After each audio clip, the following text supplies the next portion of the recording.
The election dates are soon to be announced by the Election Commission. Now, Bharat Jodo Yatra will be resuming from Dholpur in Rajasthan on 2nd of March, which is tomorrow. The Yatra will be reaching in Madhya Pradesh and will remain there up until 6th of March. During this entire period, the Yatra will cover Morena, Gwalior, Guna, Mandsaur, Shivpuri, Rajgarh, Indore, Shahjahanpur, Ujjain, Dhar and Ratlam districts. The Yatra will then return to Rajasthan on the 7th for the public meeting in Banswara before entering Gujarat. And in Gujarat, the Yatra will be covering Dahod, Panchmahal, Chota Udaipur, Narmada, Bharuch, Surat and Tapi districts. The Yatra is then slotted to travel to Maharashtra on 10th of March. It will pass through Nandurbar and Dhule districts on its first day in Maharashtra. So that's the entire schedule of Bharat Jodo Yatra. Joining me on the telecast is Kanika. Kanika, give us details about the schedule that has now been launched, or after it was stopped. The Bharat Jodo Yatra has been resumed and it is going to be in Madhya Pradesh, then in Rajasthan, then in Gujarat and then finally in Maharashtra. देखिए बिल्कुल राहुल गांधी की जो भारत जोड़ो न्याय यात्रा है उसकी शुरुआत जो है एक बार फिर से कल से होगी और कल जो है राहुल गांधी की यात्रा जो है वो मध्य प्रदेश में घुसेगी। मध्य प्रदेश में लगभग 5 दिन तक जो है वो यात्रा रहेगी, यानी कि 2 से लेके लगभग 6 तक, यानी कि 4 दिन तक जो है यात्रा रहेगी। उसके बाद गुजरात की ओर कूच करेगी और गुजरात में भरूच सीट जो कि कांग्रेस पार्टी की खाते से अब निकल चुकी है और आम आदमी पार्टी के पास पहुंच चुकी है, वहां से यात्रा गुजरते हुए 10 तारीख के आसपास जो है महाराष्ट्र में पहुंचेगी और लगभग 4 दिन की यात्रा जो है वो महाराष्ट्र में रहेगी। और ऐसा सोर्सेज की जानकारी मिल रही है कि 14 तारीख या 15 तारीख के आसपास जो है भारत जोड़ो यात्रा का जो समापन है वो महाराष्ट्र में किया जाएगा। लेकिन उससे पहले लगातार देखा गया है कि जिस तरह से इंडिया अलायंस में तमाम जो पार्टियां हैं जो शामिल हो रही हैं, तो सूत्र जो है वो जानकारी इस बात की भी दे रहे हैं कि जब राहुल गांधी की यात्रा महाराष्ट्र पहुंचेगी उससे पहले जो है महाराष्ट्र के अलायंस को लेकर भी जो है औपचारिक घोषणा हो सकती है। तो कहीं ना कहीं राहुल गांधी की जब यात्रा की बात की जाती है तो राहुल गांधी ने मणिपुर से लेकर और मुंबई तक की यात्रा की है, जिसमें राहुल गांधी ने तमाम बातों का जिक्र किया। और अब एक बार फिर राहुल गांधी जो है आज विदेश के दौरे पे 2 दिन से लगे हुए थे, आज देर रात जो है वो दिल्ली वापस आएंगे और कल से वो यात्रा की शुरुआत करेंगे। तो कहीं ना कहीं राहुल गांधी जो है कल से राहुल गांधी जो है अपनी यात्रा की शुरुआत करेंगे और मध्य प्रदेश से जो है ये यात्रा की शुरुआत करेंगे। जी बिल्कुल, ये जो कल्मिनेशन हम देखेंगे कि मुंबई में इस यात्रा का कल्मिनेशन होने वाला है। यहाँ पे सीट शेयरिंग की बात भी अगर करें, जहाँ पे काफ़ी सारे इंडिया अलायंस के मेंबर्स हैं, उन्हों की सीट शेयरिंग स्ट्रैटेजी अब सील हो चुकी है। पर महाराष्ट्र में देखा जाए तो ऐसा कोई इंडिकेशन नहीं आया है कि उद्धव ठाकरे की जो फैक्शन है और शरद पवार का जो फैक्शन है और कांग्रेस का जो फैक्शन है, ये साथ में मिलकर कितनी सीटें लड़ेंगे।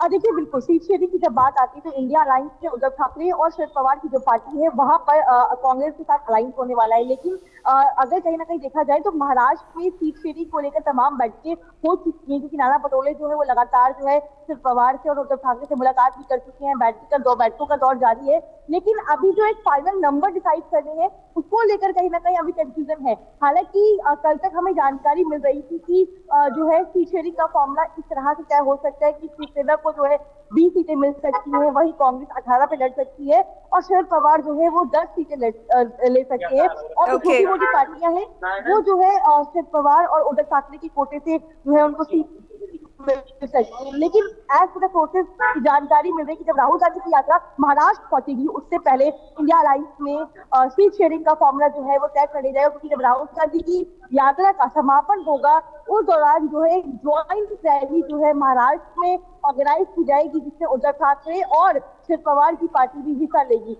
तो कहीं ना कहीं राहुल गांधी की यात्रा महाराष्ट्र तक पहुंचेगी उससे पहले अलायंस की जो खबरें हैं या सीट शेयरिंग का फॉर्मूला है वो लगभग तय हो जाएगा। ओके, यहाँ पे हमें ये भी पता चल रहा है, sources have informed the Congress's big strategy regarding the Lok Sabha election. The Congress will launch its election campaign next week, and the Congress will include the local and the state issues in its manifesto.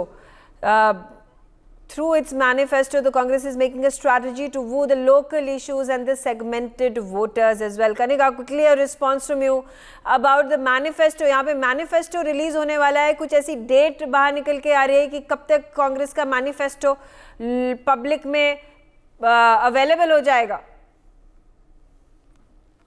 देखिए, manifesto को लेकर अभी ऐसा जानकारी नहीं मिल रही कब Congress party launch करेगी, लेकिन बहुत जल्द जो है कांग्रेस पार्टी मैनिफेस्टो की जो है लॉन्चिंग करेगी। लेकिन इससे पहले कांग्रेस पार्टी ने अपनी मैनिफेस्टो में एक बड़ी रणनीति को अपनाया है, एक बड़ी स्ट्रैटेजी प्लान की है। कांग्रेस पार्टी ने जैसे विधानसभा चुनाव में तेलंगाना की बात करें या कर्नाटक की बात करें या राजस्थान की बात करें, तो वहां पे जब मैनिफेस्टो आया था तो लोकल इशू को, स्टेट इशू को जो है प्राथमिकता दी थी। और सेम पैटर्न जो है कांग्रेस पार्टी जो है वो लोकसभा के मद्देनजर जो है अपने मैनिफेस्टो में अपनाएगी।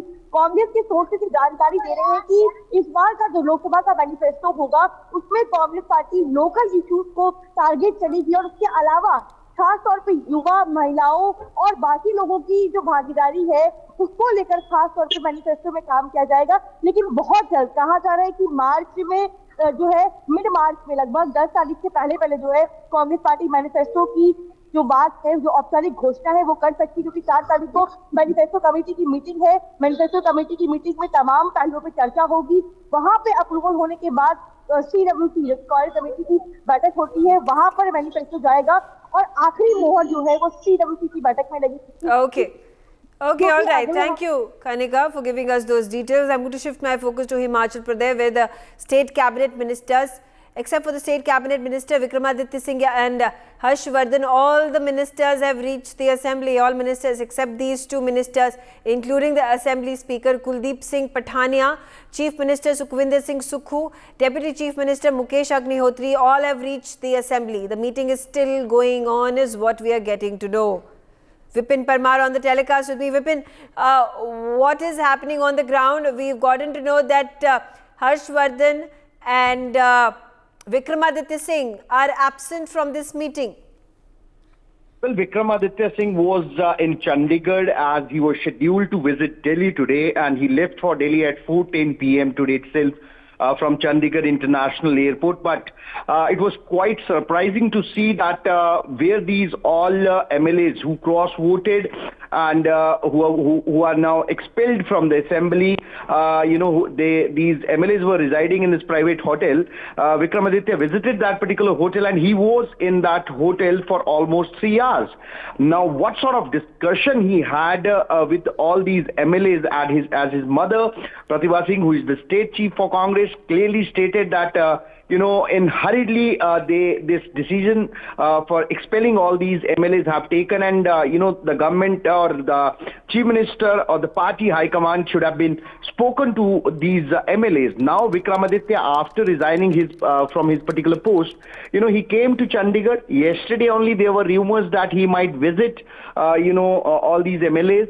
But on the other hand, if we talk about Vikramaditya, he came to this particular hotel along with two BJP MLAs, what we are learning from the sources side. Well, all these 6 plus 6 MLAs who are living, residing in these hotels.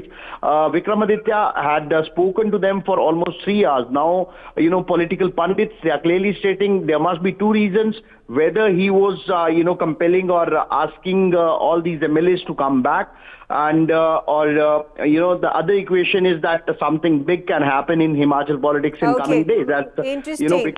Very interesting developments over there. Thanks, Vipin, for giving us those details. I'm going to shift my focus to Maharashtra now. It is being claimed that the issue of allotment of seats in the Mahavikas Aghadi has now been resolved. Prakash Ambedkar does not, however, is cognizant of the fact. He says that there is a conflict between the Congress and the Uddhav Thackeray faction in the Mahavikas Aghadi over the seat allocation. This rift of allotment of seats in Mahavikas Aghadi has not been resolved yet. So, what are these developments? Prakash Ambedkar not too happy over the seat sharing talks that are taking place. So, what is it that he seeks? Rushali. Well, as we know that Prakash Ambedkar has been saying that, he wanted a voice in the meetings which of MGA, which took place, marathon meetings took place, but it was promised to Prakash Ambedkar that will give you proper seats. But despite of that, now yesterday Shiv Sena said that we'll give you only 2 seats, and that too confirm. We'll once again check out the ground reality. So here, that made him somewhere disturbed, and now Prakash Ambedkar is also saying that he, by independently, by his own, he can contest and win 6 seats of Lok Sabha. That is a strength that Vanchit Bahujan Vikas Aghadi is having. So certainly he is saying that I was not having any say. And he said that why Vanchit was not inducted in the MVA meeting, because the conflict going on within the Shiv Sena and between Shiv Sena and Congress over the seat sharing. So when their conflicts will get over, then only he will have some say as far as the seat allocation is concerned. So here Prakash Ambedkar, who is himself is a part of the MVA, has come out and said that there is a problem, there is a conflict going on within the MVA, and he made it quite open by saying that that's the reason why they have not reached to one formula. However, Shiv Sena is saying that from our quota will try to satisfy Prakash Ambedkar by giving him. Okay, all right. Thanks, Vishali, for giving us those details. I'm going to shift my focus, in fact, to. All right, we're getting to know that there was a quarrel that took place between the MLAs of the Shinde group in the lobby of the legislature. Shinde MLAs Baba Dada Bhuse and Mahendra Thorve jostled with each other. The outcry took place in the lobby of the legislature itself.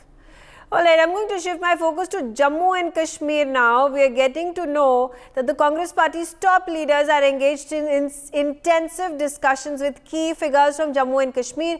These include the former Chief Minister Omar Abdullah and the National Conference Chief. It was the PDP Chief Mehbooba Mufti. They are in a bid to finalize a crucial alliance. Sources within the Congress have revealed that numerous calls have been made to Omar Abdullah and Mehbooba Mufti to expedite the alliance discussions. But negotiations are now ongoing, with some valley-based parties expressing their reservation about joining the forces for the Lok Sabha elections and viewing this as a potential threat to their prospects in the upcoming assembly elections.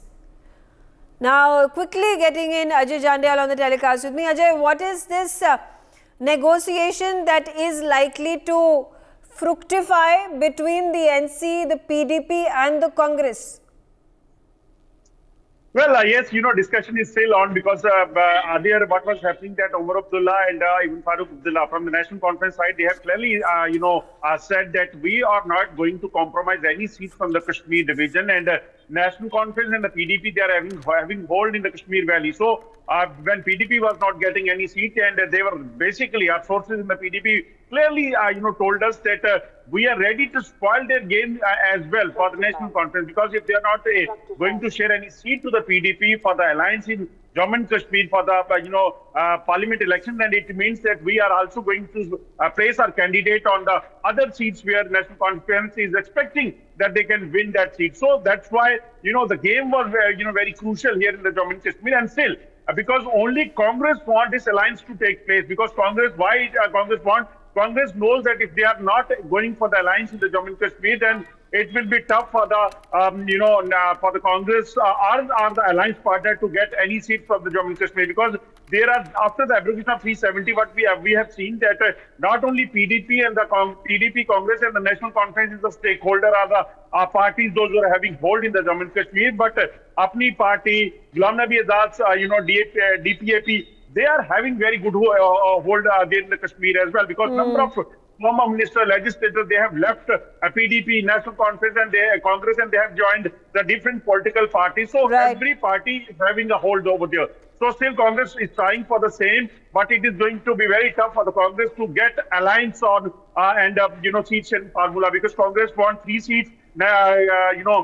Congress is giving 3 seats to the National Conference, 2 to the Congress, and 1 to the PDP. What Mehbooba Mufti is saying, a seat of South Kashmir, because that is going to be a very tough seat, as PDP and President Mehbooba Mufti want to contest election from the Okay. South Kashmir, which is Anantnag Poonch. Okay, all right. Thank you, Ajay, for giving us those updates. I'm going to quickly get in my political analyst into the discussion over here. Nishant Verma, quickly a response from you. Do you feel, amidst all this buzz that is going on, finally a consensus is being brought about in the I.N.D.I alliance team members?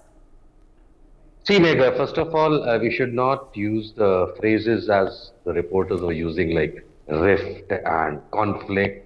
I mean, this is India alliance is trying to work together, come together. It happens in any amalgam, would it be NDA, UPA, Mahavikas Agadi, India, whichever bloc you take. So it takes time for people to work out and figure out the winnability. It's all about the winnability, and it is very normal, it is very natural that some may like it and few may not like it. It happens in this manner. This is a very age old thing that happens.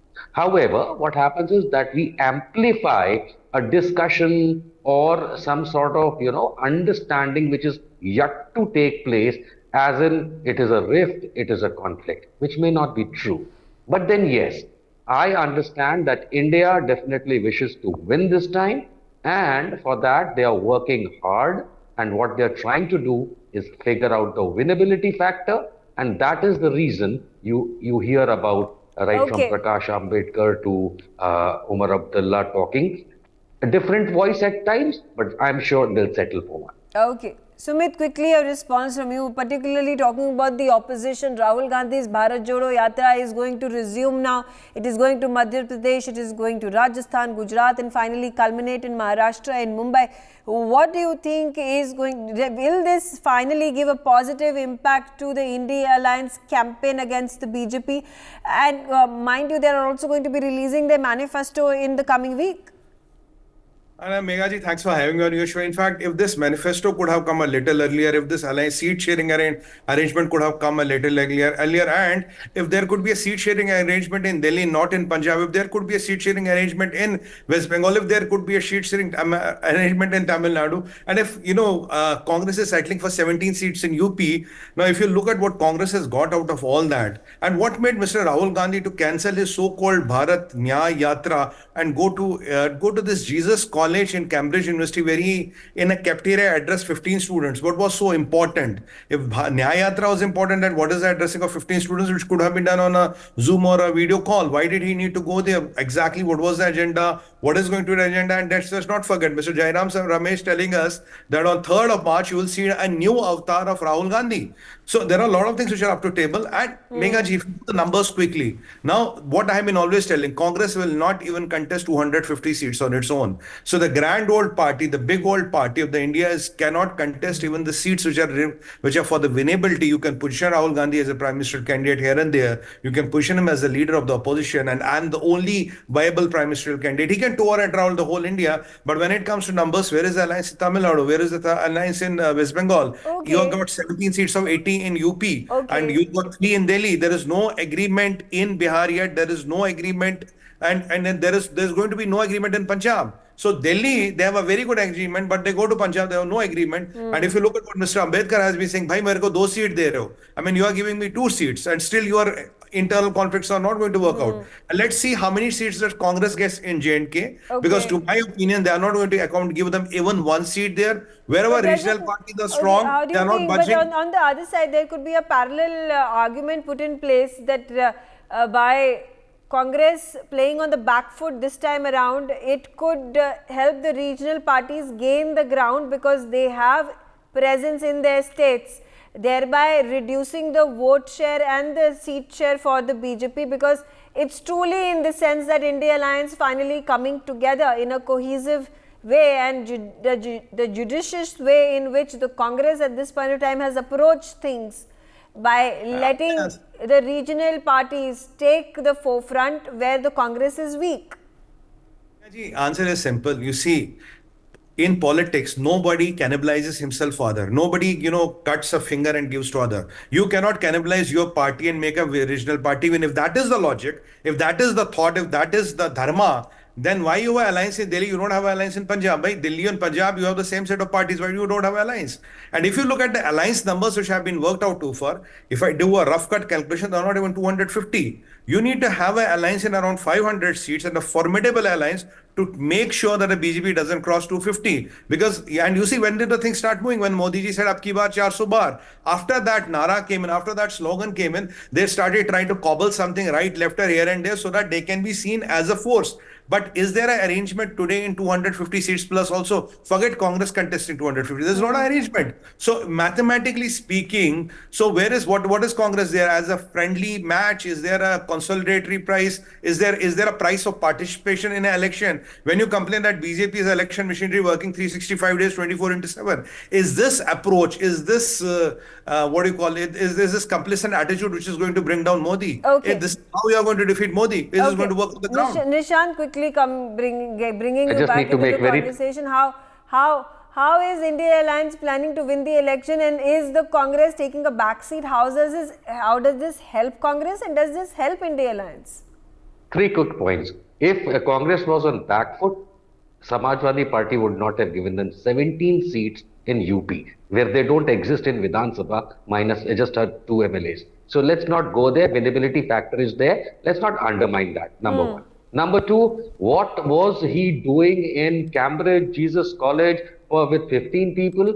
I mean, that was a pre-planned matter. So Sumit, he went there. Number two, would you like to tell me that why did Mr. Modi, 13 years as Chief Minister, 10 years as Prime Minister, Chief Minister of Gujarat, he went first time for Bet Dwarka, submerging himself now at the end of his career as a Prime Minister? No, let's not debate like that. We are not politicians. The only point that we were putting across was that the fact that we are in the middle of an election season, and that to a Lok Sabha election, the point that you have been carrying out the Bharat Jodo Nyaya Yatra, the point that you have taken out 3 days from your journey in a very important election year to go to Cambridge. Now, which are the seats that you at this point in time you are wanting to gather by addressing the people in Cambridge? So again, the question, mind speculates over here. Are there hidden agendas?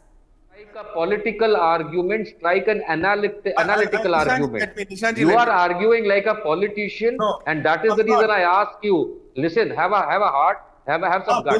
बोलिए 13 साल तक गुजरात के chief minister रहे, 10 साल प्रधानमंत्री रहे, पहली बार गुजरात में 23 साल में वो जा रहे हैं बेट द्वारका अपने आप को डुबोने। ये कौन सा प्रधानमंत्री करता है? पहली मैं आपको बात बताऊं. Let me answer your first question first. First of all, if you look at the Cambridge agenda, this so-called अधिवेशन और प्रेस कॉन्फ्रेंस was आप not. मुझे बताइए, मोदी जी का बताइए ना, वो 23 साल में पहली बार डूबने क्यों गए? आप इतना बताइए। नहीं, आप कैम्ब्रिज छोड़ दीजिए। मोदी जी भी बता रहा हूँ, आइए. So first of all, Cambridge was not dead; it propped up suddenly. So that's point number one. Clarify that. Okay, answering the Dwarika ji, वो वहाँ डुबाने नहीं गया. He went to do a darshan. डुबाने नहीं, डूबने गए थे. नहीं. He submerged himself in 23 years. No, what was the need, भाई? You want to say डुबाने?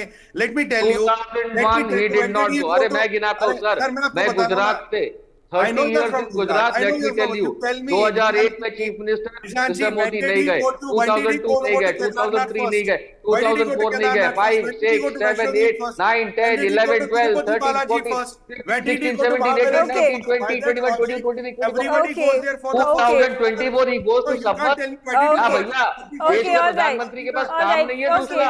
Okay, since we are speaking over each other, we are not able to comprehend what we are talking about. But again, this is a political debate over here. Who's on the right, who's in the wrong? Well, Rahul Gandhi's Nyaya Yatra is going to gather the kind of steam that he wants to bring forth ahead of the elections, where the Prime Minister Narendra Modi and his crossing 400 desire is going to culminate into as many seats and as many votes. It is a wait and watch game. It is going to be only getting more interesting as the days and weeks pass by. For more such videos, subscribe to the NewsX YouTube channel, hit the bell icon.